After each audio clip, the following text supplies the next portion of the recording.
No battery lasts forever, and that includes the one in your key fob. But fortunately, replacing it is easier than you think. All you need is a small, flat blade screwdriver and a new battery. In this case, a CR2032 3V. First, slide the mechanical latch on the back of the key fob sideways and remove the emergency key. Insert a flat blade screwdriver into the gap next to the emergency key slot and carefully pry the cover slightly open. Using your fingers, separate the case. Then use the screwdriver to pry out the old battery.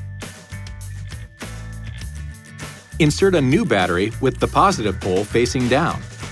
Put the case back together and snap it shut. Now, just reinsert the emergency key and you should be all set. This video is not intended to take the place of your owner's manual.